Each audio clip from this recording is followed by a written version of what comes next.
ऐसो नवल लाडले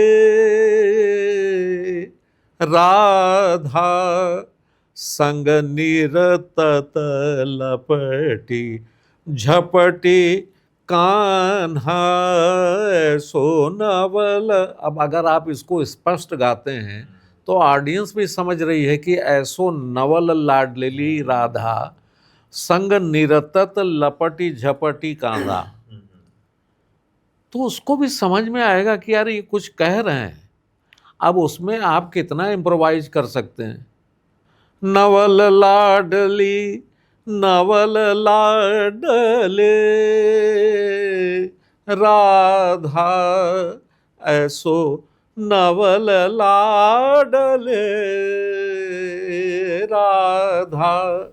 नमस्कार दोस्तों, मैं हूं दीपित जैन और आप देख रहे हैं मेकिंग सेंस विद दीपित।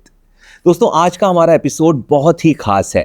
खास इसलिए क्योंकि आज मेरे मेहमान हैं शास्त्रीय गायन का जाना माना नाम, बनारस घराने की पहचान, पद्म भूषण पंडित साजन मिश्रा और उनके सुपुत्र स्वरांश मिश्रा। पर दोस्तों, जानते हैं ये एपिसोड अलग क्यों है? अलग इसलिए है क्योंकि आज बातचीत पंडित साजन मिश्रा के बारे में या साजन मिश्रा जी से नहीं होगी, बल्कि बातचीत होगी पंडित राजन साजन मिश्रा के बारे में। दोस्तों, बहुत दुखद है कि कोरोना काल में पंडित राजन मिश्रा जी हम सबको छोड़कर चले गए। पर दोस्तों, सच मानिए, जब भी हम साजन मिश्रा जी को देखते हैं ना, तो राजन मिश्रा जी की उपस्थिति हमें वहाँ ज़रूर महसूस होती है। तो आज का एपिसोड बहुत ही खास होने वाला है। सर, बहुत बहुत स्वागत है आपका, हमारे स्टूडियो में आप आए। पहली बात तो मैं आपको ये बताना चाहूँगा कि मैं बहुत ऑनर्ड और ब्लेस्ड फील कर रहा हूँ कि आप दोनों आज हमारे स्टूडियो में आए हैं टाइम निकालकर। अरे वाह। और मुझे विश्वास नहीं हो रहा कि आप सामने बैठे हैं। आज की शुरुआत मैं एक बात आपको बताने से करना चाहता हूँ। जरूर। कि जब भी मैं आपको देखता हूँ तो मुझे आज भी ऐसी फीलिंग आती है कि बड़े पंडित जी आपके साथ में बैठे हैं। तो थोड़ा मैं शुरुआत करना चाहूँगा उनको याद करने से, उनका स्मरण करने से। नहीं, बिल्कुल, वो तो मेरे भीतर ही रहते हैं। और चूँकि बचपन से उनका साथ मुझे मिलने का सौभाग्य मिला जी। और ऐसा कहा जाता है, हमारी माँ जब तक थी वो कहती थी, बताती थी कि जब हमारे बड़े भैया 4-4.5 साल के हो गए थे, 4 साल के, जी। तो भगवान कृष्ण का एक तस्वीर था। अच्छा। तो मेरी माता जी उनको एक अगरबत्ती जला के देती थी और बोलती थी कि भगवान को दिखा दो। जी। तो वो दिखाते समय बोलते थे, हे भगवान, हमको भी एक छोटा भाई दे दीजिए। अच्छा। अपने जैसा मैं खिलाऊंगा, ऐसा हमारी माँ बताती थी। और भगवान की कृपा से मैं हुआ। जी। तो आप सोचिए कि वो भाई मुझे मेरे 5 साल बड़े थे, लेकिन उस समय से उनका साथ मुझे मिला। जी। और फिर एक अवसर ऐसा आया कि हम लोग साथ गाने भी लगे। जी। मेरा तालीम पहले सारंगी में शुरुआत हुई। अच्छा। हमारे घराने में सारंगी की जी। 5वीं पीढ़ी चल रही थी। ओके। तो हमारे पिताजी की इच्छा थी कि एक भाई गाना गाए, एक भाई सारंगी बजाए। ओके। तो मुझे सारंगी की शिक्षा शुरू की गई मेरे चाचा जी, ग्रेट सारंगी वादक पंडित गोपाल मिश्रा जी से। जी। तो 2 साल मैंने सीखा भी। लेकिन उसमें यह भी होता है कि सारंगी के पहले आपको गाने की भी तालीम दी जाती, ताकि वो जो गले में है, वो आप उतार सकें, जो हृदय में है, उसको आप उतार सकें। जी। तो गाने की भी तालीम चल रही थी, सारंगी की भी चल रही थी। फिर जब थोड़ा मेहनत वाला रियाज का समय आया सारंगी का, तो मेरे उंगलियों से खून निकलना शुरू हो गया। अच्छा। तो बहुत तकलीफ देह होने लगा। तो मैं अवॉइड करने लगा, मतलब कि जब मेरे चाचा जी बैठे सारंगी लेके, वो बुलाएं, तो मैं भाग जाता था। तो महीनों बाद पिताजी से उन्होंने कहा कि भैया, इसका मन नहीं लग रहा है सारंगी में, इसको भी क्यों ना गवाते हैं। जी। दोनों भाई साथ में गाएंगे, दोनों भाई साथ में रहेंगे। जी। तो फिर प्रॉपर मेरी तालीम जो है जी, वो गाने की तरफ हो गई। और फिर भैया के साथ मैं गाने लगा, रियाज करने लगा। और तब से वो साथ 2021 तक वो साथ था। तो सर, आपने मुझे एक बार बताया था कि सबसे पहला आपका परफॉर्मेंस साथ में संकट मोचन में था। हाँ, वो तो मेजर कॉन्सर्ट के नाम पे हम लोग सभी जगह उसको मेंशन करते हैं। जी। लेकिन बनारस में चूंकि मंदिरों का नगर है, जी जी जी। तो वहाँ हर महीने कोई ना कोई मंदिर में श्रृंगार होता है। Okay okay. तो उसके तहत वहाँ पे कार्यक्रम हुआ करते थे संगीत के। जी तो जो छोटे बच्चे होते थे उनकी हाजिरी होती थी। जी जी। फिर उसके बाद उनसे जो सीनियर होते थे उनकी हाजिरी, ओके। और सबसे लास्ट में बड़े बुजुर्गों सबसे की। सीनियर की। ओके। तो वैसे तो हम लोगों की यात्रा शुरू हो गई थी। 6-7 साल का मैं था, जी 10-11 साल के भैया थे। तो बहुत सारे वहाँ मंदिर हैं, सत्यनारायण मंदिर, पुराना विश्वनाथ मंदिर, नरसिंह चौतरा जी करके एक मंदिर था। तो वहाँ हर महीने उनका प्रोग्राम होता था और उसमें हम लोगों को ले जाया जाता था ताकि आप हाजिरी लगाइए। एक आपका बचपन से ही आपका जो डर है वो निकल जाता वो है। निकल जाता है, और दूसरे अपने बड़ों बुजुर्गों को भी सुनिए। जी। और तीसरा ये भी लालच हुआ करता था कि खूब बढ़िया देसी घी का हलवा पूरी मिलेगा, प्रसाद मिलेगा। प्रसाद मिलेगा, और उसके बाद 5 रुपया दक्षिणा भी मिलता अच्छा था। अच्छा अच्छा। उस समय तो सर 5 रुपए की काफी वैल्यू तो रहती पाँच होगी। 5 रुपए हमारा महीने भर का प्लानिंग हो जाता था कि पतंग खरीदेंगे, कचौड़ी खाएंगे, ये करेंगे, वो करेंगे। जी तो वो समय ही बड़ा अलग सा था, जी बड़ा सात्विक माहौल था, और ज़रूरतें भी आपकी बहुत कम थी। जी जी तो बहुत बढ़िया समय हम लोगों ने अपने बचपन को जिया है। जी। इसी बात से रिलेटेड मैं जी। अभी जहन में आ गई ये बात कि एक हमने एक इनिशिएट किया है अपना यूट्यूब चैनल साजन स्वरांश मिश्रा जी, के नाम जी, से, जी। Which is doing very good right now. काफ़ी ऑर्गेनिकली काफ़ी अच्छा हो रहा है। और एक बहुत ही रेयर रिकॉर्डिंग बड़े पिताजी और पिताजी की 65 की अच्छा। वो मिली है, ओके। जिसको हमने डिजिटल किया है। तो उसके हिसाब से बड़े पिताजी 51 के जन्मे और पापा 56। जी। और तो आप 9 साल के हैं और 14 साल के बड़े पिताजी हैं। जी। तो वो भी हम बहुत जल्दी उसको मार्केट नहीं में बिल्कुल बिल्कुल, हमें इंतज़ार रहेगा। आई एम श्योर सब लोग सुनना चाहेंगे। इतनी रेयर रिकॉर्डिंग ये तो मिलती नहीं है आजकल। बिल्कुल। तो सर बात करें थोड़ी सी बनारस घराने के बारे में। जहाँ तक मैं समझता हूँ बनारस घराना ही एक ऐसा घराना है जहाँ पर गायन, वादन और नृत्य तीनों चीज़ें एग्जिस्ट करती हैं। तो थोड़ा हमें बनारस घराने के परंपरा और स्ट्रक्चर के बारे में बताइए। देखिए, बनारस घराना आपने कहा है, तो मैं उस विषय में थोड़ा डीपली आपको बताना भी चाहूँगा कि बहुत ही पौराणिक घराना। तो ये शब्द जो है 2-250 साल का जी, है, जी, जी। ज़्यादा नहीं है।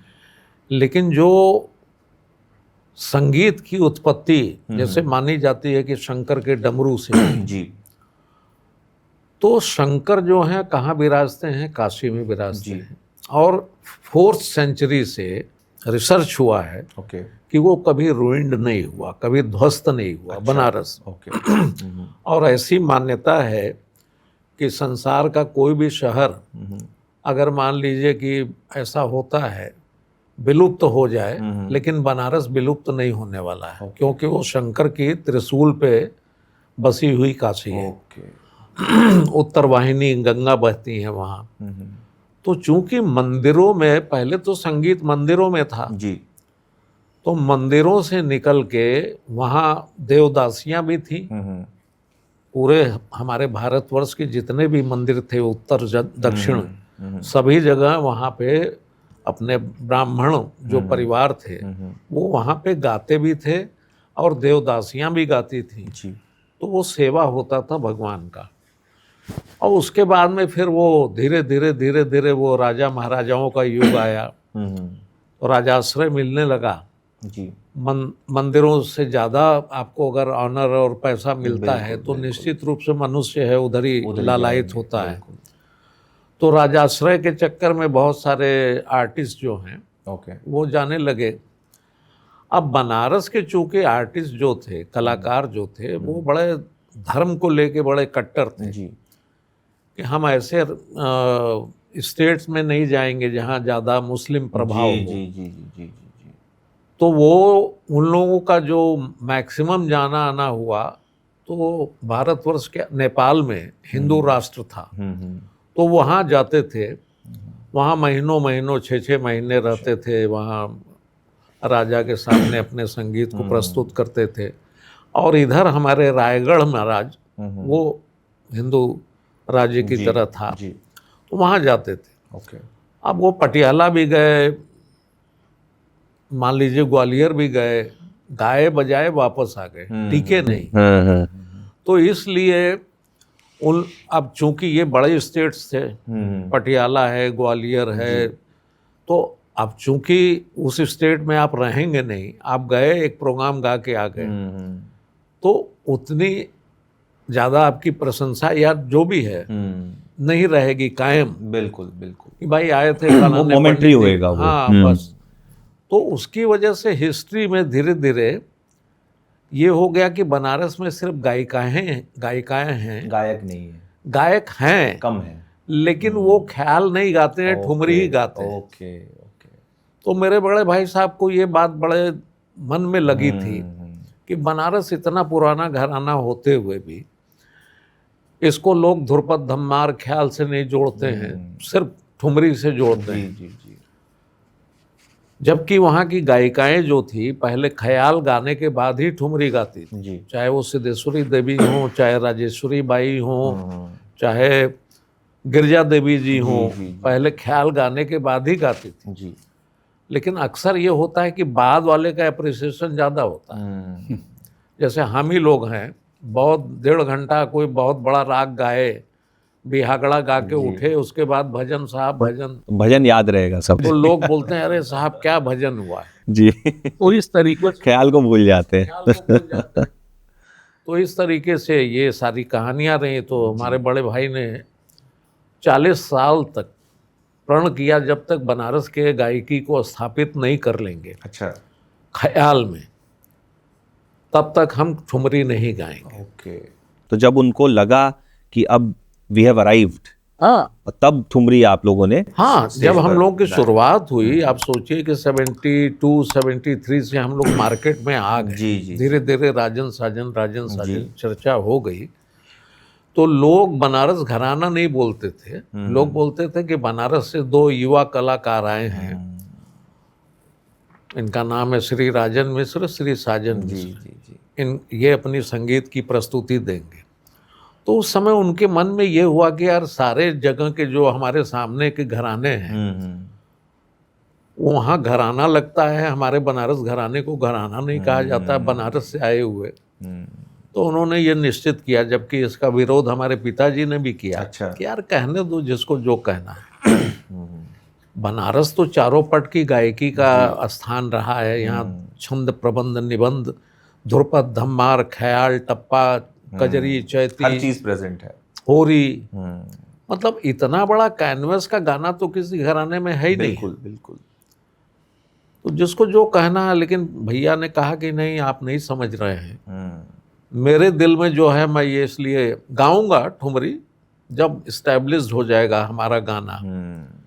तो फिर भगवान की कृपा हुई, उनका प्रण भी पूरा हुआ और आज पूरे विश्व में बनारस घराने को लोग पहचान भी देने लगे। उसमें बहुत बड़ा योगदान है राजेंद्र। नहीं बिल्कुल सर, बिल्कुल सर। एक चीज़ और मैंने नोटिस करी अपनी रिसर्च में कि जितने भी अलग अलग घराने हैं, चाहे वो किराने घराने की हम बात करें, ग्वालियर की बात करें, या और भी जो घराने हैं, कहीं ना कहीं जो कलाकार हैं जिनकी वजह से वो घराने मशहूर हुए या बने, वो आए तो यूपी से ही हैं, जो मुझे समझ में आया।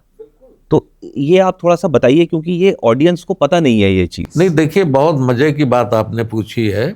सच्चाई तो ये है कि 99% घराना जो है वो यूपी से ही निकल के सारे जगह गया, चाहे वो गायन के हों, वादन के हों, किसी भी चीज़ के हों, गायन के हो, वादन के हो, जो भी हो। अब आप देखिए कि उस समय, उस जमाने में दिल्ली भी जो है, जब इंद्रप्रस्थ नगर बोला जाता था, तब दिल्ली भी यूपी में ही सम्मिलित था। जी। ये बहुत पुरानी बात मैं बता रहा हूँ। अब देखिए, बनारस घराना अपनी जगह से हिला नहीं। बनारस घराना का कोई भी कलाकार जो है कि बाहर जाके नहीं अपने आप को इस्टेब्लिश किया। अब किराना से, कैराना गांव है सहारनपुर के पास, वहाँ से उस्ताद अब्दुल करीम खान साहब निकले और वो महाराष्ट्र की तरफ गए, कोल्हापुर साइड में, और उनकी बड़ी इज्जत हुई। तो लोग बोलते हैं ना कि कहाँ से आए हैं खान साहब, भाई कैराना से आए हैं। कैराना जो है धीरे धीरे क्योंकि वो वहां जाकर बस गए तो लोग उसको कैराना घराना के नाम से जानने लग गए। तो किराना हो गया, कैराना गांव के नाम से कि किराना भाई हो कैराना वाले खां साहब आए हैं, जी जी। तो किराना घराना बन गया। वैसे ही आगरा घराने के उस्ताद फैयाज खां साहब, जी जी जी वो बड़ौदा स्टेट गए। बड़ौदा स्टेट इतना बड़ा था, जी। तो वहाँ गए, वहाँ के राजा उनके बड़े मुरीद हो गए। कहाँ से आए खां साहब? आगरा वाले खां साहब, उसका नाम आगरा पड़ से गया। आए हैं। तो वहाँ से वो आगरा घराना हो गया। जयपुर अतरौली, अतरौली से उस्ताद अलादिया खां साहब गए, अतरौली भी जब यूपी से ही गए। यूपी से गए। तो पहले वो जयपुर स्टेट में थे, तो वहाँ से जब बॉम्बे की साइड में गए और जब केसरबाई जी वगैरह उनकी शिष्या बनी, तो कहाँ से आए हैं? जयपुर अतरौली वाले खां साहब आए हैं। जी जी जी। तो इस तरीके से घराना बना। और संगीत तो देखिए ये प्रकृति का देन है, ये तो ऊपर वाले ने दिया है, जो 7 स्वर है, और उसी की सभी लोग सेवा करते हैं, चाहे कोई भी घराना हो। ऐसा कोई घराना नहीं है जो कि 13वां स्वर खोज सके आज तक। ठीक बात। पूरे विश्व में, पूरे ब्रह्मांड में जी, जी। संगीत है, जी जी लेकिन 13वां स्वर अभी तक किसी ने खोजा नहीं। जी सब उसी 7 स्वर में, 5 कोमल सुर में, जी। तीव्र कोमल मिला के 12 सुर में ही दुनिया घूम रही है। जी जी तो ऐसा नहीं है, सिर्फ आपकी फीलिंग से वो घराने बन गए। जी। आपका स्टाइल ऑफ सिंगिंग से घराना बन गया। सुर लगाने का अंदाज, तान मारने का अंदाज, लयकारी का अंदाज, इन सब चीज़ों की जो विशेषताएं थी, और उन लोगों ने मतलब 40-40, 50-50 साल रियाज कर करके अपने गाने को इस तरीके से इस्टेब्लिश, एक डिस्टिंक्ट स्टाइल हो गया सबका, तो उस हिसाब से थोड़ा थोड़ा डिफरेंस हो गया। डिफरेंस हो गया। स्कूल ऑफ थॉट क्या कहा जा सकता है जी। इन सारी चीज़ों को, जो मुझे अपने जहन में ये बात समझ में आती है कि एक हमारा स्कूल ऑफ थॉट है। और हर, क्योंकि जैसे कि पहले भी बात हुआ कि मंदिरों से निकल के राजपाट में गया, क्योंकि हर आदमी को खाना कमाना है करने के लिए, तो हर इंसान को अपना स्कूल चलाना है। तो उसके पीछे एक कारण ये भी था कि भाई अगर हमारा दुकान अच्छी चलेगी तो हम अच्छा खाएंगे पिएंगे। ये सारी बातें भी बहुत मैटर करती हैं। तो अब जैसे आप पंडित जी के साथ गाते हैं स्टेज पर बैठकर, आई एम श्योर एक बहुत बड़ी रिस्पॉन्सिबिलिटी है वो। तो आपके प्रोग्राम से रिलेटेड एक मैं सवाल पूछना चाहता हूँ, ये गायन से रिलेटेड नहीं है।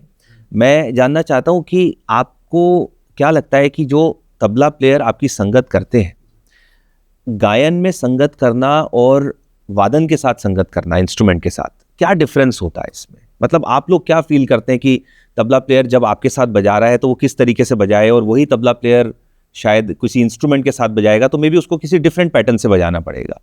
तो उसके बारे में थोड़ा सा आप बताइए। ये, हालांकि मैं चाहता कि पिताजी इस बात का जवाब दें, मेरा नहीं, आप मॉडर्न तबला प्लेयर्स के बारे में बताइए सर से, फिर हम। नहीं, देखिए भाई, क्या है ना कि एक जो तरीका है ख्याल गायकी का 48 मात्रा का, उसका जब पैटर्न मैंने जो रीड किया और हमने जो सीखा है अपने घर से, वो बहुत ही स्पिरिचुअल अंदाज है और उसमें बड़ा खो जाने वाली विद्या है।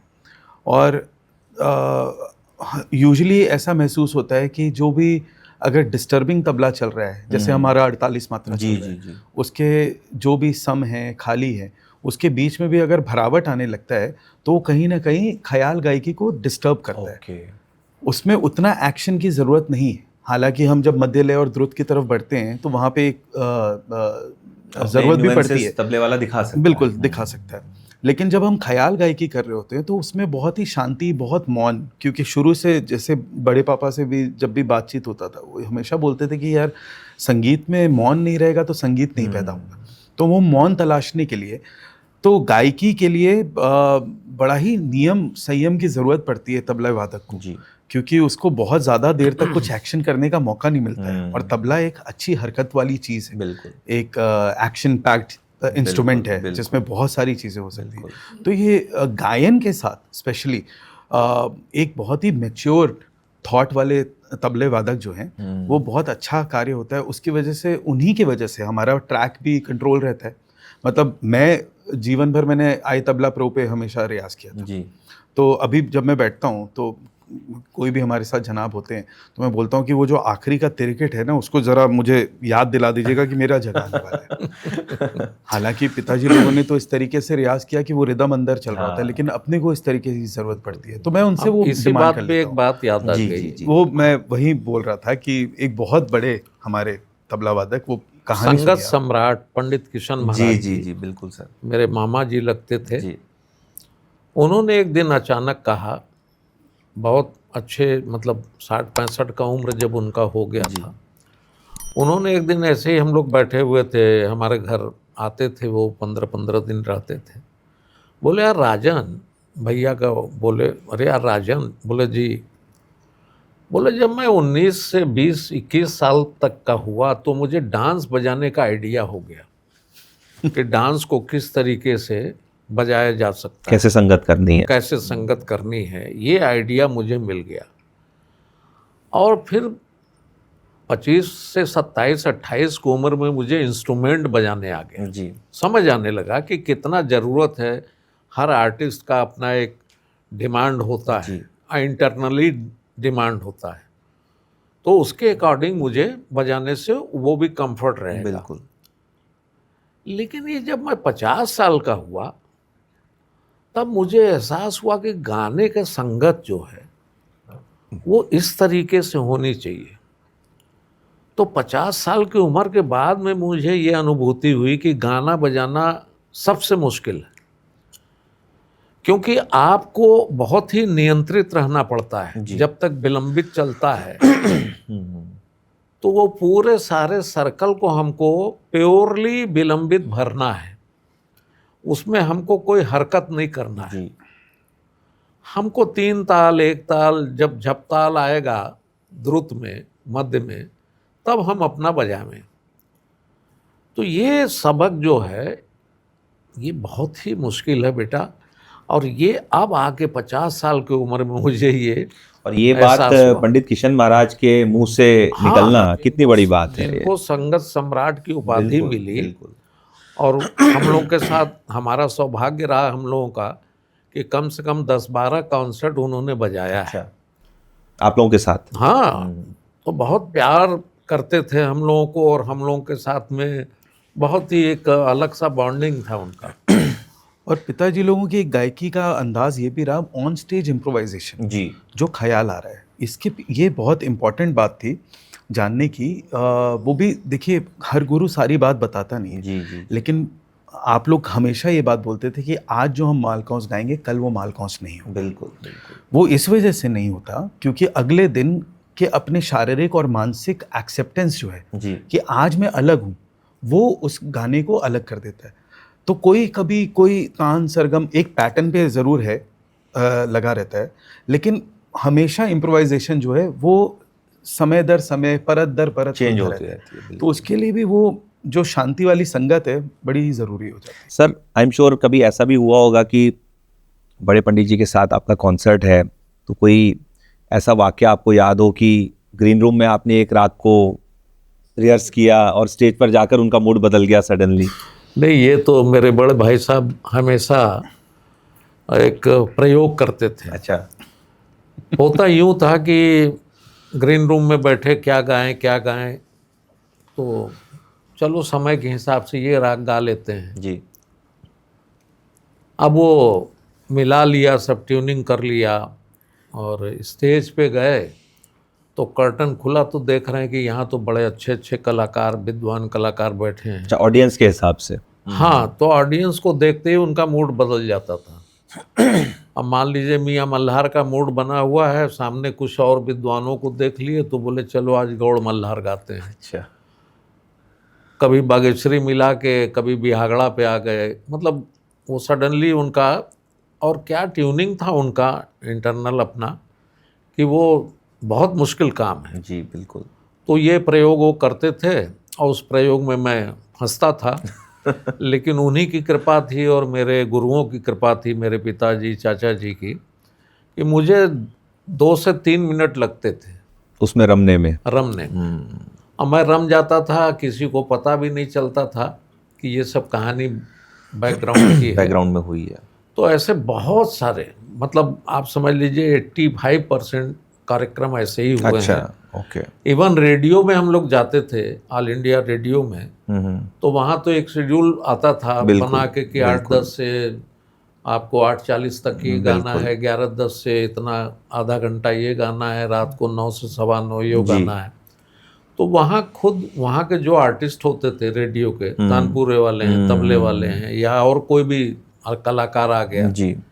अरे भैया वो राग सुने बहुत दिन हो गया, अच्छा। तो भैया बोले चलो वही गा लेते हैं। तो कभी रेडियो का जो आता था शेड्यूल, उसके 90% अगेंस्ट ही गाए। ओके, तो मतलब एक्सटेम्पोर शुरू से ही रहा है। हाँ हाँ हाँ, शुरू से ही रहा। जी। तो वो तो खैर, और उससे बहुत बड़ी सीख हमको मिली। अब एक आदत ऐसी हो गई है कि हम कोई सोच के नहीं जाते हैं, कोई कॉन्सर्ट में जाते हैं तो इनको भी नहीं मालूम है, हमको भी नहीं मालूम है कि क्या गाने वाले हैं। अच्छा, पहले से आप लोग डिसाइड कर नहीं जाते नहीं, हैं। नहीं, अच्छा। उनके साथ तो खैर बिल्कुल ही नहीं था। इनके साथ कभी कभी मैं कर भी लेता हूँ कि चलो भाई ये कर लो, ये बोलेंगे कि अरे नहीं ये कर लीजिए, तो वो भी कर लिए।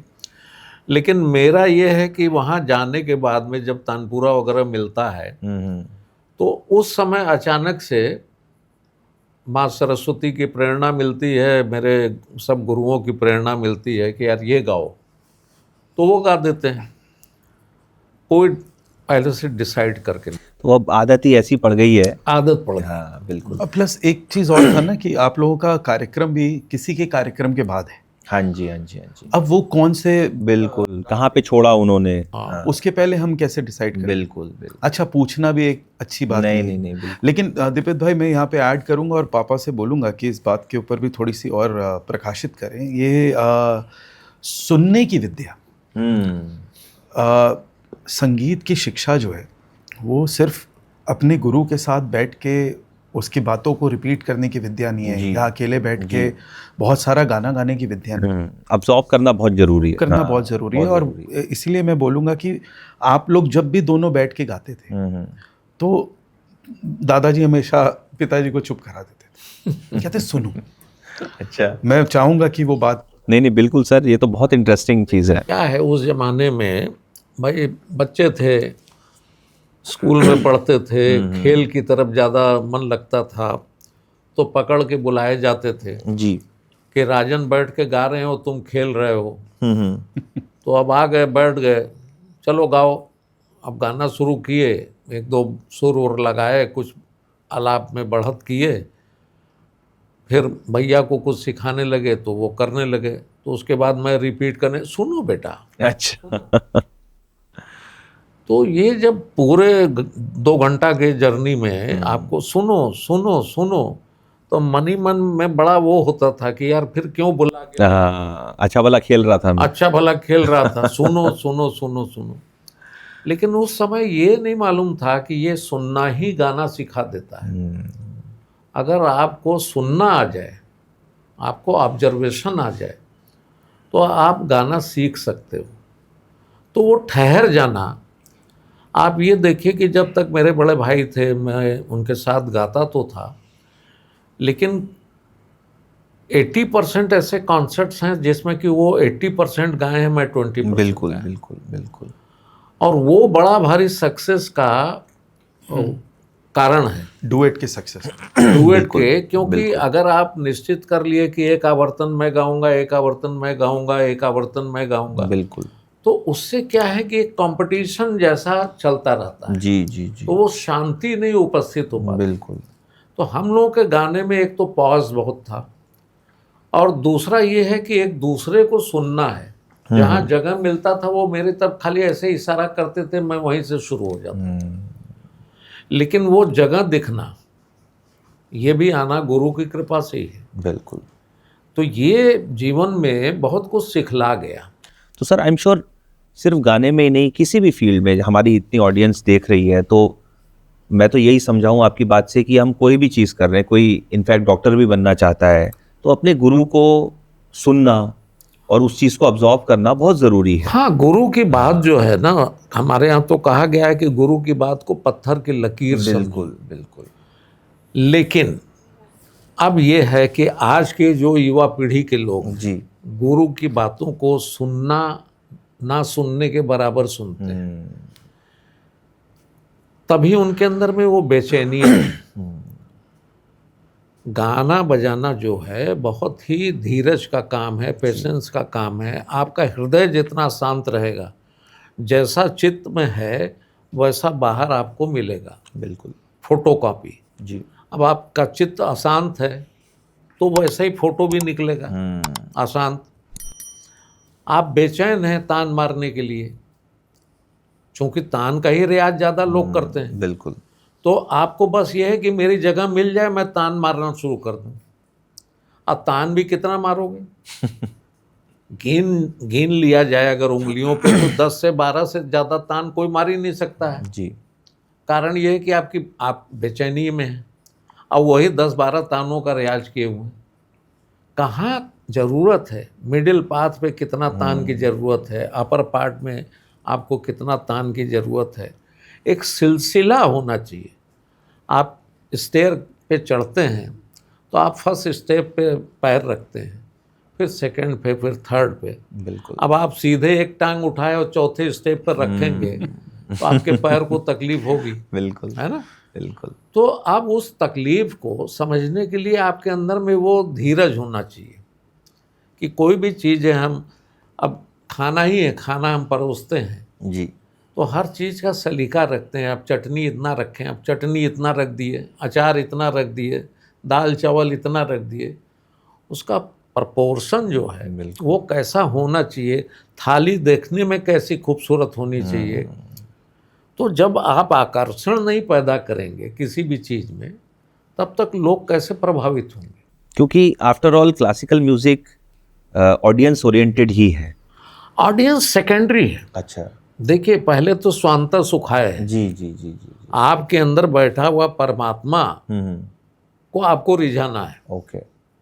ये प्रार्थना का सब्जेक्ट अभी थोड़ा बदल गया है। ये कमर्शियल नहीं है। लोग अब इसको कमर्शियल बना देते हैं। बना दिए हैं, ऑडियंस ओरिएंटेड कर दिए हैं। परेशानी है। लेकिन आप हमारे संगीत को सुनेंगे तो हमेशा पहले देखेंगे कि हम इनसाइड सिंगर हैं। जी। हम लोग अंदर गाते हैं ताकि हमारे जो अंदर विराजमान परमात्मा है वो रिझ जाए, और वो रिझेगा तो निश्चित रूप से आगे वाला भी रिझेगा ही। जी बिल्कुल। और आप अगर एक क्रिटिक बन के बैठे हैं तो हमारे संगीत का आनंद आप नहीं उठा सकते। आपको हमारे कंडीशन में आना होगा। हमको ताली बजवाने का शौक नहीं है। हमारे गाने में कोई विस्लिंग करे ये हमको पसंद नहीं है। अच्छा। अब हम सा पे खड़े हो गए, थोड़ा लंबा सा हो गया तो लोग क्लैप करने लगते हैं। हमको बड़ा दुख होता है, हम लोग मना कर देते हैं। अच्छा। हाँ, लिटरली मना कर देते हैं कि भैया बाद में बजा लेना। राजन भैया तो कई जगह अनाउंस करते थे कि आज आपसे रिक्वेस्ट है कि हमारे गाने के बीच में क्लैप न करें। अच्छा। हो सके तो अंत में भी न करें। अच्छा। मौन सुनिए, मौन होके जाइए हमारे संगीत को लेके अपने घर तक। और उसका आनंद देखिए क्या होता है। तो ये बड़ी गहरी बात। जी बिल्कुल। लेकिन अब हर जगह तो हम अनाउंस नहीं कर सकते। हर जगह किसी न किसी के अंदर में ये होता है कि नहीं क्लैप, वो इंस्टिंक्टिवली निकल जाता है। कान अच्छा हो गया, थोड़ा तबले वाले के साथ लड़ंत भिड़ंत कर लिए तो लोग आकर्षित होते हैं। नहीं, मतलब कहने का यही मतलब है कि ताली वगैरह तो विदेश का बात है, और हाँ, विदेश में तो भी इन बिटवीन कॉन्सर्ट कभी वो लोग नहीं बजाते, नहीं होता। साइलेंस रखते हैं। बिल्कुल। और जब आप एंड में जाते हैं तो आपको क्लैप करके विदा करते हैं, और बहुत अच्छा लगा है तो आपको 3 बार आपको विंग्स में से निकल के आना पड़ेगा। बिल्कुल। तो वहाँ का डिसिप्लिन जो है वो अलग है, यहाँ का डिसिप्लिन अलग है। यहाँ पहले लोग वाह वाह हा क्या बात है, अब यहाँ उसका बदल गया रूप। अब यहाँ ताली बजाते हैं। तो ठीक है, बजाते हैं तो बजाते हैं। अच्छा सर, ये बताइए, क्लासिकल म्यूजिक की दुनिया में भी आई एम श्योर नेपोटिज्म एग्जिस्ट करता है, तो नेपोटिज्म के बारे में आपके क्या विचार है? नहीं, देखिए, ये हमारे क्लासिकल के दुनिया में या किसी भी दुनिया में नेपोटिज्म जो शब्द है ये पता नहीं कहाँ से फ्यूजन की तरह आ गया। अब आप ये देखिए कि कलाकार का जो बच्चा है वो हर समय अपने घर में संगीत सुन रहा है, बिल्कुल तो उसके अंदर संगीत न सीखते हुए भी आता जाता है, नेचुरली आ जाएगा। नेचुरली आता है। या कोई फिल्मी कलाकार का बच्चा है, जी वो भी देख रहा है कि हमारे पिताजी को एक्टिंग करते हुए देख रहा है, और पहले के कलाकार तो पहले शीशा लगा के अपनी एक्टिंग को पहले रिहर्स करते बिल्कुल थे। बिल्कुल। तो वो बच्चा देखता था कि अरे पापा आज इस तरीके का एक्टिंग कर रहे हैं, पापा इस तरीके से गा रहे हैं, तो वो असर कहीं ना कहीं से आता है। अच्छा, चूंकि वो ब्लड में भी होता है, एक कलाकार का बच्चा जो है उसके तो ब्लड में आ गया बिल्कुल ना। है, बिल्कुल। अच्छा, हम लोगों के समाज में ये ऐसी परंपरा रही कि कोई ना कोई म्यूजिशियंस के घर से ही हमारी शादी रिश्ते होते थे। अच्छा अच्छा। तो पता चला कि नाना नानी के परिवार से भी संगीत आया, दादा दादी के भी परिवार से संगीत डबल डोज आया, हो गई। डबल डोज मिला। साक्षात उदाहरण सामने बैठे आपके। तो अब देखिए, जैसे ये हमारे सुपुत्र हैं, हाँ जी। ये पंडित बिरजू महाराज जी के नाती हैं, अच्छा अच्छा। पहले और तो पापा राजन दामाद साजन हुए। मिश्रा साजन मिश्रा के बेटे हैं। तो अब इनके अंदर संगीत तो रहेगा ही रहेगा। बिल्कुल रहेगा। अब ये है, ये कर्म की विद्या है। ऐसा नहीं है कि अब खानदान में 10 पीढ़ी से संगीत चला आ रहा है तो जी, आप जी। संगीतकार, बहुत अच्छे संगीतकार जी बनेंगे। जी जी जी उसके लिए आपको मेहनत करना पड़ेगा, बिल्कुल। और मेहनत करने के लिए रियाज करना ही पड़ेगा। आपको प्रयास हमेशा, हम ही लोग हैं, एक ज़माने में 12 घंटा 10 घंटा रियाज करवाया गया,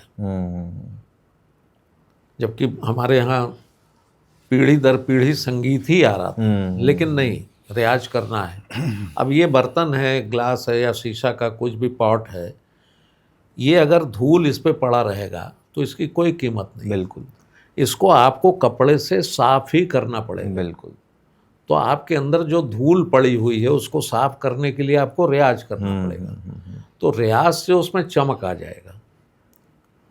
इसको हम अभी कपड़े से पोंछेंगे, चमक आएगा, फिर उसके बाद हल्का सा कुछ क्रीम टाइप का चीज़ लगा के अगर इसको और चमकाना चाहें तो ये और खिल के क्रिस्टल दिखेगा। बिल्कुल बिल्कुल। तो इस तरीके से रियाज बहुत ज़रूरी है।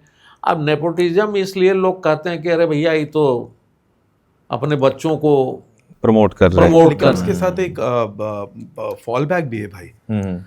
आप अच्छा करेंगे, जो बच्चे अच्छा करते हैं घर आने वाले, तो उनको बोला जाता है अरे वो तो अच्छा ही करेंगे।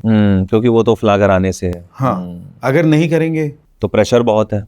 अरे वहां से हैं, अच्छा नहीं करते। अच्छा, दूसरी बात यह है कि कंपैरिजन करने लगते हैं हाँ, ना। बिल्कुल। अब बड़े गुलाम अली खां साहब के बेटे मुनव्वर अली खां साहब बहुत अच्छा गाते थे जी। अब भाई, बड़े गुलाम अली खां साहब उनसे 20 साल बड़े उम्र के, 20 साल का अनुभव उनके साथ में ज़्यादा। अब आप ये अपेक्षा करें कि नहीं मुनव्वर अली खां साहब बिल्कुल हूबहू गुलाम कार्बन अली, कॉपी बन जाए, नहीं हो सकता। नहीं हो सकता। सही बात। जनरेशन गैप है। और दूसरी बात है कि उनका अपना भी सेल्फ एक एक्सप्रेशन है। बिल्कुल। तो वो अपना सेल्फ एक्सप्रेशन देंगे। तो इस तरीके से हर आदमी का अपनी यात्रा खुद की बनाना पड़ता है। यात्रा को जब तक आप बनाएंगे नहीं, आप हूबहू स्वर लगाएं, हूबहू, ऐसा तो नहीं हो सकता। नहीं, करते हैं लोग, कॉपी करने की कोशिश कॉपी करते हैं, सिंगिंग कर ही रहे हैं लोग। पर सक्सेसफुल उसमें इतना मेरे को नहीं लगता। कुछ लोग सक्सेसफुल भी हो गए हैं, कुछ लोग सक्सेसफुल हो गए क्योंकि उनके खानदान में फिर वो परंपरा नहीं रही। तो वो दूसरे कॉपी करके 10 साल बाद कॉपी आया तो लोगों को लगा कि अरे वाह क्या बात है, ये कॉपी अच्छी लग रही है। तो होता है, लेकिन कोई ऐसा गुरु नहीं होगा जो अपने शिष्य को अपने बेटे से कम आंकता हो। जी जी। शिष्य भी जो होता है बेटा ही बन वो जाता पुत्र समान है, शिष्य जो है पुत्री समान है। पिताजी तो उसको बड़े पापा ने सबसे बहुत ज्यादा सिखाया। हाँ, हमारे घर के में तो चेलों को, पिताजी, स्टूडेंट्स को, मतलब पिताजी भी हमारे भैया, वो स्टूडेंट्स को ज़्यादा सिखाए। अच्छा। हाँ, अब चूंकि रितेश, रजनीश या सौरांश में वो ब्लड में है, तो वो तो सुनते थे, वो हवा में ऑब्जर्वेशन हो जाता बिल्कुल था। बिल्कुल। तो इन लोगों की शिक्षा से बहुत ज़्यादा सिखाया अपने स्टूडेंट्स को। मेहनत किया, 6-6 घंटे एक सिटिंग में लेके बैठते थे स्टूडेंट को। अच्छा। तो अब इसमें नेपोटिज्म कहाँ से आता है? बिल्कुल बिल्कुल। वो नहीं, तो अगर समान नेपो- भाव से देखता है। अब आपका भाग्य है, बिल्कुल आपका कर्म है। अगर आप अच्छे कर्म किए हैं और उसके साथ कर्म के साथ आपका भाग्य भी साथ दे देता है तो आप तो आप क्लिक हो जाते हैं। बिल्कुल बिल्कुल। सर एक और बड़ा इंटरेस्टिंग सवाल है कि क्लासिकल म्यूजिक में खास तौर से पोएट्री है, तो बिल्कुल। इसमें डिक्शन की कितनी इंपॉर्टेंस है? क्योंकि नॉर्मली बहुत सारे सिंगर्स को हम सुनते हैं तो समझ नहीं आता हाँ। कि क्या बोल रहे हैं, कैसे शब्द का उच्चारण कर रहे हैं। तो आई सपोज जिसका डिक्शन अच्छा होता होगा वो अपना मैसेज ऑडियंस तक बेटर कम्युनिकेट कर पाते हैं। बिल्कुल बिल्कुल, आपने सही कहा। और इस पे भी बड़ा भारी काम किया पंडित राजेंद्र मिश्रा जी ने। क्योंकि पहले के लोग जो थे वो जानबूझ के शब्दों को थोड़ा सा चुरा के गाते थे जी। ताकि कोई ले न ले। अच्छा, कॉपी ना कर ले। हाँ, कॉपी ओके। मतलब शब्दों को कॉपी न कर कॉपी ले। ना कर ले। जबकि शब्द ही उसका एक प्राण है। बिल्कुल। आप कितना देर कितना देर करेंगे? सवाल ये है कि अगर कोई आपको ऐसो नवल लाडले राधा संग निरतत लपटी झपटी कान्हा ऐसो नवल। अब अगर आप इसको स्पष्ट गाते हैं तो ऑडियंस भी समझ रही है कि ऐसो नवल लाडली राधा संग निरतत लपटी झपटी कांधा। तो उसको भी समझ में आएगा कि यार ये कुछ कह रहे हैं। अब उसमें आप कितना इम्प्रोवाइज कर सकते हैं? नवल लाडली नवल लाडले राधा ऐसो नवल लाडले राधा। क्या बात। अब अलग अलग भाव आप प्रकट करिए जी जी जी। तो ऑडियंस इससे जुड़ जाती है। तो इस पे भी हमारे बड़े भैया ने बड़ा काम किया। और हम लोग तो पहले ही अपने मतलब जब बैठते हैं गाने के लिए तो विलंबित ख्याल का पूरा अस्थाई बता देते हैं ऑडियंस को। ऑडियंस। जी जी जी जी जी। 3 ताल गाने जा रहे हैं, मध्य लय उसका अस्थाई बता देते हैं। तो ऑडियंस बेटर कनेक्ट हो पाती है हाँ, उससे। बेटर कनेक्ट हो पाती है। और उनको कभी कभी बीच बीच में समझा भी देते हैं कि कई ऐसे शब्द हैं ब्रज के, अवधि के, जो लोगों को समझ में नहीं हर आते बंदे को हैं। नहीं पता होंगे। हाँ, तो हमारा ड्यूटी है कि उनको समझाना। बिल्कुल जब वो समझेंगे तब वो ज़्यादा एंजॉय करेंगे। बिल्कुल सर। क्योंकि एक मैं आप लोगों की वीडियो देख रहा था जिसमें बड़े पंडित जी और आप थे और साथ में तबले पर उस्ताद जाकिर हुसैन। हाँ जी। और सडनली उस वीडियो में पीछे से पंडित बिरजू महाराज आते हैं स्टेज पर। और क्या वो मतलब कॉम्बिनेशन लगा। तो आप लोग जो, मैं डिक्शन, मेरे को वहीं से ये सवाल ध्यान आया क्योंकि आप लोग जैसे ऐसे जो गा रहे थे और पंडित जी उसको इतना अच्छा भाव करके दिखा रहे थे। And I am sure diction का उसमें इतना बड़ा महत्व है क्योंकि जब वो भाव कर रहे हैं तो ऑडियंस को वो समझ में भी आ रहे हैं वर्ड्स उस समय। देखिए, इसीलिए कहा गया है कि अगर आप अच्छे गवैये बनने हैं आपको जी, तो जितना लय का आनंद आपको मिलना है उतना ही नृत्य का भी आनंद लेना शुरू करिए जी। जब तक अंदर आप नाचेंगे नहीं तब तक संगीत कंप्लीट नहीं होगा। अच्छा। गायन, वादन, नृत्य जब आपके हृदय में तीनों उतर जाएगा। अब हम लोग गाते गाते हमारे भाव भी हो जाते हैं कभी कभी, ऐसे भी हो जाएगा। अच्छा। ऐसे भी हो जाएगा। तो वो आपके अंदर का है सप्तारतम। बहुत सारे जो कलाकार होते हैं इन बातों को जीना नहीं जानते थे, उसको जीना सिखाया राजन जी ने। और ख़ास करके हमारे परिवार में हमारे पिताजी का ये देन है जी। पिताजी ये हमेशा कहते थे कि ये श्याम बजावे आज बंसुरिया, श्याम बजावे आज। तो बोलते थे श्याम बांसुरी बजा रहा है कि लकड़ी की लड़ाई मतलब वर्ड्स के हिसाब से उसमें एक्सप्रेशन आनी चाहिए। हाँ। श्याम बजावे आज बंसुरिया, श्याम बजा। तो अब ये जहाँ दृष्टि गई तो आपका संगीत बदल जाता है। बिल्कुल। तो ये मेरे पिताजी का बहुत बड़ा विजन था, और पिताजी इतने बड़े विजनरी कलाकार हुए, और उसको गा के उन्होंने प्रैक्टिकली मतलब वो दिखाते थे कि देखो बेटा ये है कि ये है। कौन सा अच्छा लग रहा है? शब्द को जीना जानो, शब्द को कैसे जिया जा सकता है। बिल्कुल। जहाँ वीर रस है वहाँ वीर रस भी दिखाओ, जहाँ सौंदर्य है वहाँ सौंदर्य दिखाओ, जहाँ भक्ति है वहाँ भक्ति को देखो। तो इन सब चीज़ों को अगर रस को अगर आप नहीं जान पाए तो फिर क्या गवैया है। कितना बड़ा साइंटिफिक रिसर्च हुआ होगा विपिन भाई। मैं अभी बातों से ये बात मुझे जहन में आ रही है कि क्योंकि जैसे अभी बताया कि बंदिश का हर शब्द का एक टेम्पो है। बिल्कुल। हर बात कहने का एक टेम्पो है कि अगर श्याम मुझे छेड़ गए हैं तो वैसे धक्का मार के तो भागे नहीं होंगे। बिल्कुल। बड़े प्यार मोहब्बत से छेड़ा होगा। तो बड़े ख्याल का हमारे जो साहित्य आता है वो लॉन्गर नोट्स के लिए कितने सुंदर है। मध्य लय की बंदिशें जब आती हैं तो वो एक मिडल वे है जहाँ पे आप जैसे श्याम बजावे आज बस हो गया, जो बहुत फास्ट करना चाहते हैं तो वहाँ पे तराने आ गए। बिल्कुल। सरगमों की बंदिशें आ गई काम करने के लिए। अब अगर आप उसी को दौड़ाते रहेंगे तो वो शब्द भी अपना सारा छोड़ देते हैं, अस्तित्व छोड़ देते हैं। बिल्कुल। और कितना बड़ा साइंस है ये कि आप जब हम ख्याल गाना स्टार्ट करते हैं पहले उस राग को थोड़ा सा उसके स्लोअर आलाप को करते हैं। वहाँ पे आप समझिए कि हमने एक ईंट बिछाई, फिर हमने सीमेंट लगाया, उसके ऊपर हम बंदिशों को किया, फिर हमने अपने फ्लाइट दौड़ाई और फ्लाइट करने के लिए। तो एकदम से नहीं सारी चीज़ें, कितना अच्छा एक सीक्वेंस है हमारे शास्त्रीय संगीत का। तो हर चीज़ के लिए, हर अनुपात के लिए, हर टेम्पो के लिए वहाँ पे एक चीज़ बना दी गई। इंस्ट्रूमेंट है, इंस्ट्रूमेंट में तो शब्द नहीं है, तो अगर कोई बंदिश भी है तो वो चाहे फास्ट भी बजा लें तो कोई फ़र्क नहीं पड़ता। लेकिन गायन शैली में कितना बड़ा हमारे विद्वानों का रिसर्च रहा होगा कि अगर आपको इससे भी तेज़ गाने का मन है तो आपके पास तराने हैं। बिल्कुल। सरगमों की बंदिश है, आप गाइए उसको। लेकिन आजकल लोग दौड़ा देते हैं बंदिशों को लेके।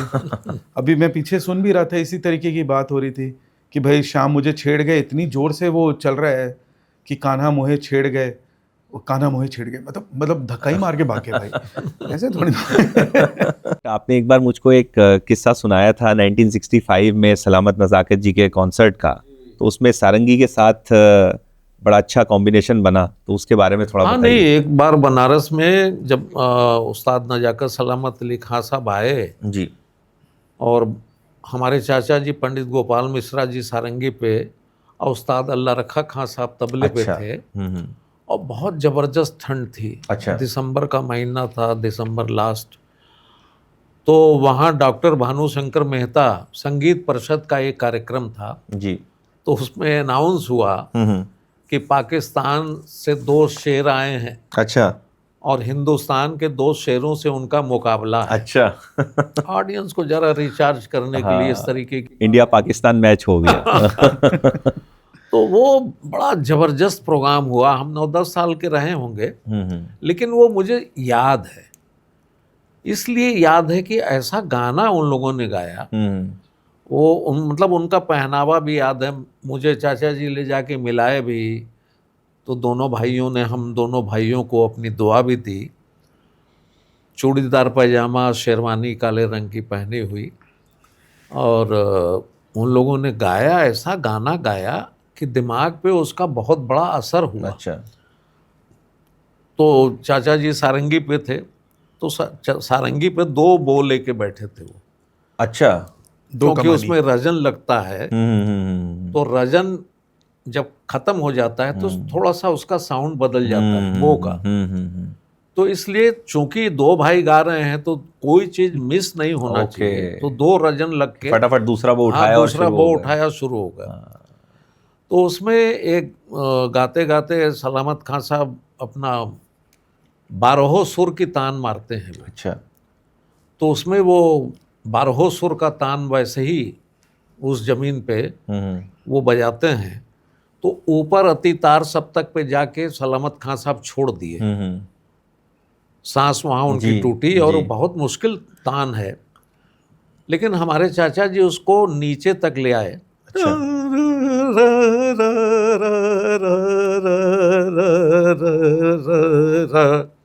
तो सलामत खां साहब को लगा कि यार ये सारंगी वाला तो एक्स्ट्रा कर गया।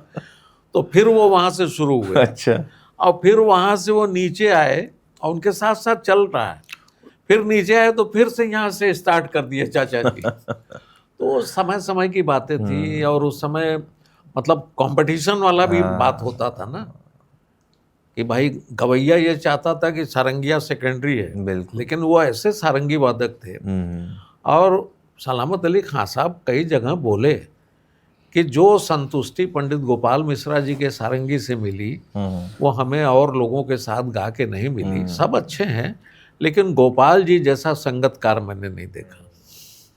ये कहानी थी। सर एक चीज़ और मैंने नोटिस करी कि आज भी अगर किसी ने आपसे कांटेक्ट करना है, कोई आपको प्रोग्राम के लिए बुलाना चाहता है या कहीं और बुलाना चाहते हैं या बात करना चाहते हैं, तो डायरेक्ट आपको कॉल कर सकते हैं। तो ये आपका इंटेंशनल डिसीजन है? आपने कभी मैनेजर क्यों नहीं रखा? क्या मतलब डायरेक्ट कांटेक्ट से? भाई देखिए, अब डायरेक्ट कांटेक्ट से क्या होता है कि आपको एक पर्सनलाइज रिलेशन महसूस होता है। और मैनेजर के थ्रू बात करेंगे, मैनेजर आएगा, पहले कॉल रिसीव करेगा, फिर बोलेगा सब एक फला आदमी आपसे बात करना चाहते हैं। तो हम पहले कहेंगे कि किस विषय में बात करना चाहते हैं। फिर वो जाएगा, उनको कॉल करने वाले को बोलेगा साहब किस विषय में बात करना है, तो वो अपना विषय बताएंगे। फिर वो आएगा, चीज। तो वो तारतम्य नहीं बन पाता है। तो हम लोगों ने कभी मैनेजर वगैरह रखा नहीं है, और महसूस भी नहीं होता। हम तो पर्सनलाइज, किसी को भी किसी से मिलना हो, किसी से कभी भी कोई मुझे कॉल कर लेता है, बिना मैसेज दिए भी कॉल कर लेता है। कई बार हम लोग बोलते हैं कि भाई अगर आपको बात करनी है तो आप एक मैसेज डाल दो कि गुरुजी या कोई भी प्रोग्राम वाले हैं कि आपसे बात करना है, तो मैं खुद ही कॉल बैक कर लेता हूँ। जी। इसका एक्सपीरियंस तो मेरे साथ रहा है। अच्छा। जब मैंने बड़े पापा को बोला था, मैंने कहा कि पापा आपको मैनेजर रखना चाहिए। कहते उससे क्या होगा? मैं कहा नहीं, कार्यभार थोड़ा सा बढ़ जाएगा। तो उन्होंने मुझे बोला, कहते कि वो जो मुझे फ़ोन करते हैं ना, उनसे मैं ये सुख छीनना नहीं चाहता कि वो पंडित राजन साजन मिश्रा को डायरेक्टली जानते हैं, डायरेक्ट बात करते हैं। और सेम बात रही नाना के साथ भी। वो भी बड़ा अच्छा लगता था उनको, क्योंकि आफ्टर ऑल क्या है ना कि ये असली कलाकार जिस चीज़ के लिए जीता है, भाई हमें तो कमाना ही पड़ेगा क्योंकि खाना पीना करना है, और तो कोई सोर्स ऑफ इनकम नहीं, वो बात अलग है। लेकिन मोहब्बत, प्यार, और आपके जाने के बाद आपको कितने लोग याद रखेंगे कि मन यही तू ध्यान रख, सुर की सही पहचान रख, तू रहे या ना रहे तेरा सुर रहे आबाद रहे। और कहीं ना कहीं हर कलाकार के जीवन में इस तरीके का गाना आया है, चाहे वो लता जी हो चाहे पिताजी लोग हो। तो वो बहुत इम्पॉर्टेंट फैक्टर होता है, वो बहुत ही। और आजकल क्या, मैं तो बहुत शुरू से नोटिस कर रहा हूँ। इनफैक्ट मेरा संगीत से जो जुड़ाव हुआ, जो मतलब एज अ फैन, मैं एज अ सिंगर नहीं ये बात कर रहा हूँ, वो एक लंदन के प्रोग्राम से हुआ। मैं 10-11 साल का था, तो मैंने बोला कि मुझे भी घुमाने ले चलिए अपने साथ। और वहाँ पे AMC का प्रोग्राम था और आप लोग गा रहे थे, और अचानक से वो एक जो सूफियाना जैसे रॉक स्टार पिक्चर में कुन फाया उसको इफेक्ट होता है ना, आज भी मैं याद करता हूँ कि मेरा पहला सोर्स ऑफ टच क्या रहा, तो वो टच रहा, और मैं बहुत रोया। और मुझे समझ नहीं आ रहा मैं रो क्यों रहा हूँ, क्योंकि I was too young to understand that. तब पिताजी ने मुझे बोला कि बेटा तुमको सुर लग गया है। तो ये कितनी अच्छी बात है। हम लोग, मतलब मैं कल को गाँव बजाऊं भी ना, तो तब भी कोई ऐसा मलाल नहीं रहेगा। सबसे खुशी की बात जो अर्निंग है वो ये रही है कि कितने सच्चाई से मेरे दोनों घर ने, महाराज जी ने और पिताजी लोगों ने, संगीत की कितनी सच्चाई से, कितने प्रार्थना स्वरूप से सेवा करी है। और वही आज बात है कि आप लोगों के तानों में भी स्पिरिचुअलिटी दिखती है। लोग तानों में अपनी स्पिरिचुअलिटी खो देते हैं। बिल्कुल। लेकिन आज पंडित जी लोगों का आप लोग गाना सुनेंगे, क्योंकि हर चीज़ मेहनत खुद करके ईश्वर को दान कर देना, जब वो ऑटोमेटिक आपके मन के अंदर चालू हो जाता है ना, तो ऐसा सच्चा संगीत पैदा होना चालू हो जाता है। बिल्कुल। तो सर जाते जाते मैं चाहूँगा आप लोग थोड़ा सा कुछ गाकर हमें अगर सुनाए।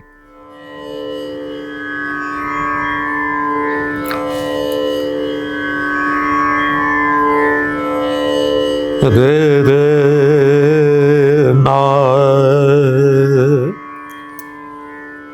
रे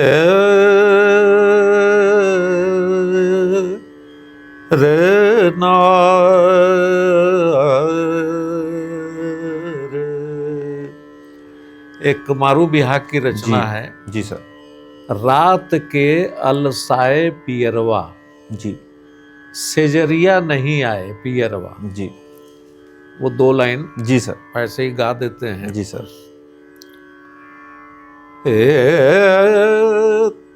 रात के अलसाए